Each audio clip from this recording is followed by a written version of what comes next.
नमस्कार दोस्तों, आज के वीडियो में हम जानने वाले हैं कि किस प्रकार से किसी सोलर प्लांट से इलेक्ट्रिसिटी जनरेट होती है और वो हमारे घर तक पहुंचती है।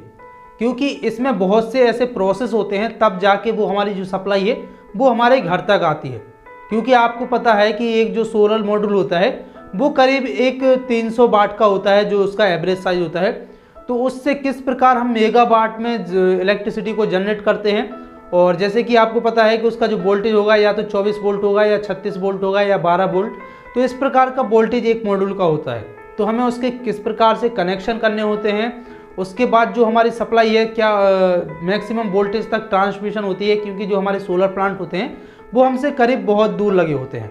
तो वहाँ से ट्रांसमिशन होने के लिए करीब वो हज़ारों किलोमीटर की जो इलेक्ट्रिसिटी है वो सफ़र करती है, तब जाके हमारे घर तक पहुँचती है। और जो हमारे घर तक पहुंचती है वो उसका जो वोल्टेज होता है वो 230 वोल्टेज के करीब होता है।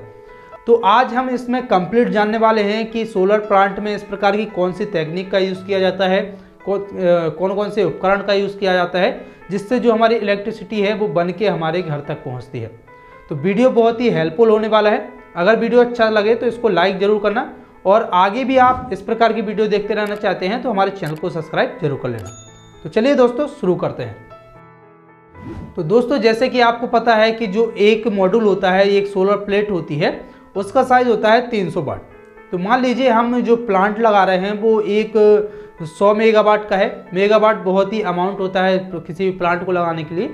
तो उसको हमें किस प्रकार से लगाना होता है, तो देखिए सबसे पहले उसका जो स्ट्रक्चर बनाया जाता है, तो स्ट्रक्चर किस प्रकार से बनाया जाता है। मान लीजिए जो हमारा सोलर मॉड्यूल है 36 वोल्ट का है, तो हम उस प्रकार से जो स्ट्रिंग बनाएंगे, जैसे कि हमें साथ सीरीज में कितने मॉड्यूल को कनेक्ट करना है सोलर मॉड्यूल को, उसको हम एक स्ट्रिंग कहते हैं। तो मान लीजिए हम 20 प्लेट को एक सीरीज में कनेक्ट कर रहे हैं। 20 प्लेट का हमने ग्रुप बनाया, उसको सीरीज में कनेक्ट किया, उसको हम बोलते हैं स्ट्रिंग। तो वो एक स्ट्रिंग हो गई। तो वहाँ पर जो हमारा वोल्टेज निकल के आएगा वो करीब 800 वोल्टेज वहाँ पर हमें मिलेगा। क्योंकि जो 36 वोल्ट की हमारी एक प्लेट है और उसका जो मैक्सिमम वोल्टेज होता है वो करीब 45 वोल्ट तक होता है। तो हमारा जो वोल्टेज मिलेगा वो 700 से लेकर 900 के बीच में मिल जाएगा। तो एक स्ट्रिंग का जो वोल्टेज हो गया वो हमारा 800 मान के चलेंगे, एवरेज जो 800 वोल्टेज वहाँ से हमें मिलेगा। उसके बाद क्या होता है कि बहुत सी स्ट्रिंग, जैसे कि 24 स्ट्रिंग के लिए मॉनिटर करने के लिए एक स्ट्रिंग मॉनिटरिंग बॉक्स लगा होता है बीच में। तो उसमें क्या होता है, जिस प्रकार से हमने 20 मॉड्यूल का एक ग्रुप बनाया, उसको सीरीज में कनेक्ट किया, वो एक स्ट्रिंग हो गई। तो ऐसी 24 स्ट्रिंग एक स्ट्रिंग मॉनिटरिंग में कनेक्ट हो जाती है। जैसे कि हम घरों में ऐसे MCB बॉक्स यूज़ करते हैं, इसी प्रकार से वहाँ पर भी जो स्ट्रिंग मॉनिटरिंग बॉक्स होता है वो करीब 24 स्ट्रिंग को एक जगह पर कनेक्ट कर लिया जाता है। तो जो मॉड्यूल हमने कनेक्ट किए थे वो तो सीरीज में कनेक्ट किए थे, लेकिन अब जो स्ट्रिंग जाके स्ट्रिंग मॉनिटरिंग बॉक्स में कनेक्ट होगी वो पैरेलल वहाँ पर कनेक्ट होगी। तो सारे वहाँ पर पैरेलल कनेक्ट हो जाएंगी। उसके बाद जो स्ट्रिंग मॉनिटरिंग बॉक्स है वो उससे दो वायर निकलेंगे, एक पॉजिटिव एक नेगेटिव। क्योंकि आपको पता है कि जो वोल्टेज जनरेट होता है वहाँ पर वो DC वोल्टेज होता है सोलर मॉड्यूल से। तो वहाँ से एक पॉजिटिव एक नेगेटिव दो वायर जाएंगे। वो मोटी केबल हो सकती है क्योंकि वहाँ पर करंट बहुत ज़्यादा होता है। तो वहाँ से एक मोटी केबल जाएगी तो वो कनेक्ट हो जाएगी PCU में।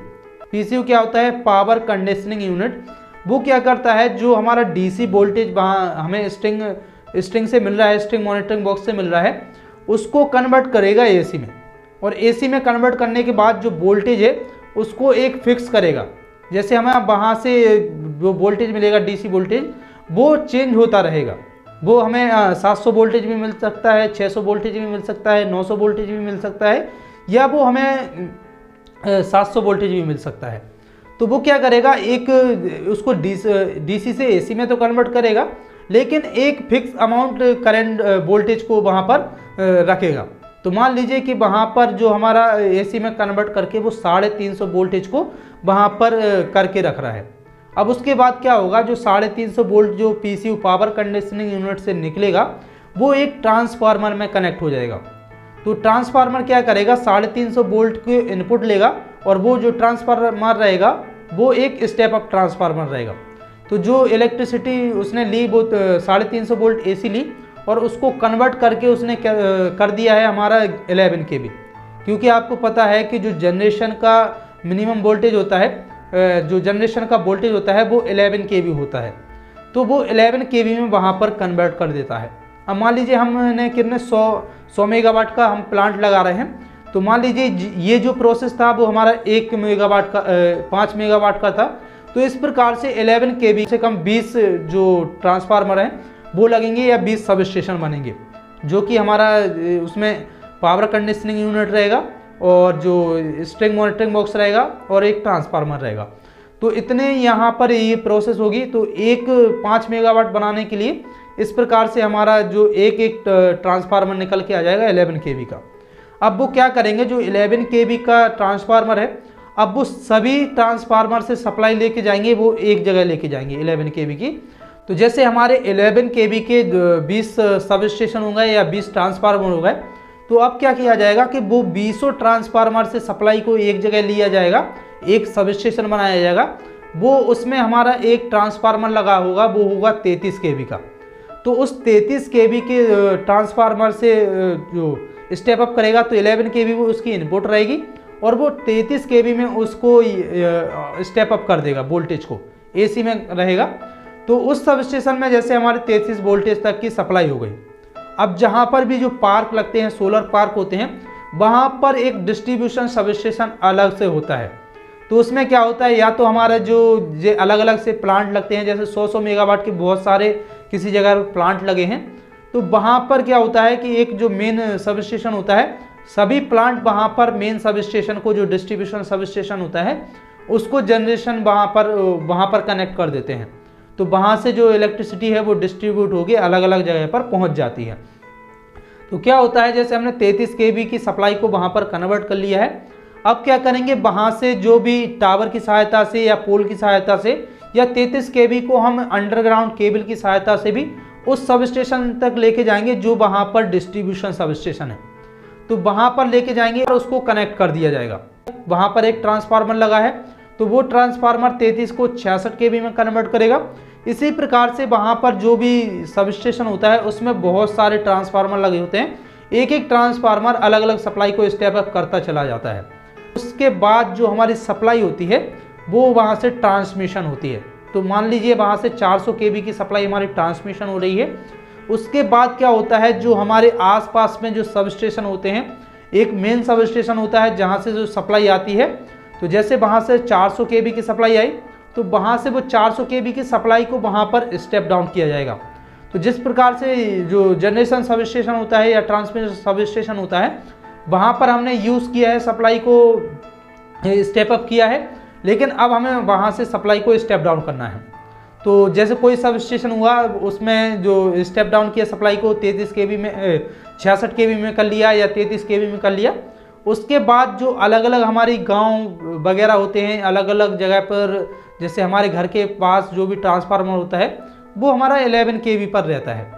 तो जैसे 66 kV पर जब सप्लाई को कम कर लिया है, स्टेप डाउन कर लिया है, तो अदर से 66 kV की सप्लाई जाएगी, वो अलग अलग जो मेन सब स्टेशन होंगे, तो वहाँ पर 11 के उधर से हम 33 kV में कन्वर्ट कर लेंगे और कहीं पर हम 11 kV में कन्वर्ट कर लेंगे। उसके बाद जो 11 kV की सप्लाई होती है उसको हम डिस्ट्रीब्यूट कर देते हैं अलग अलग एरिया के लिए। और वो जब हमारा जो मेन सब स्टेशन होता है वो वहाँ से होता है, तो जो मेन सब स्टेशन से अलग अलग जगह के लिए अलग अलग फीडर लगाए जाते हैं और अलग अलग 11 kV की सप्लाई को पहुँचाया जाता है। उसके बाद क्या होता है, हमारे घर के आसपास में एक ट्रांसफार्मर और लगाया जाता है और वो ट्रांसफार्मर से हमारी जो सप्लाई आती है वो स्टेप डाउन होती है 11 kV से 230 वोल्टेज में, और वहाँ से जो सप्लाई होती है उस ट्रांसफार्मर से सप्लाई को अलग अलग जगह पर डिस्ट्रीब्यूट कर दिया जाता है, हमारे घर तक डिस्ट्रीब्यूट कर दिया जाता है। तो वहाँ से भी वो 440 वोल्ट की 3 सप्लाई देते हैं और वहाँ से न्यूट्रल भी साथ में निकलता है। तो वहाँ से जो सप्लाई, जहाँ पर 3 फेज़ की सप्लाई की ज़रूरत होती है वहाँ पर 3 फेज़ की सप्लाई को दे दिया जाता है, और जहाँ पर सिंगल फेज़ की सप्लाई रहती है 220 वोल्ट या 230 वोल्ट, वो सप्लाई को वहाँ तक पहुँचाया जाता है। तो इस प्रकार से जो सप्लाई है वो हमारे घर तक पहुँच के आती है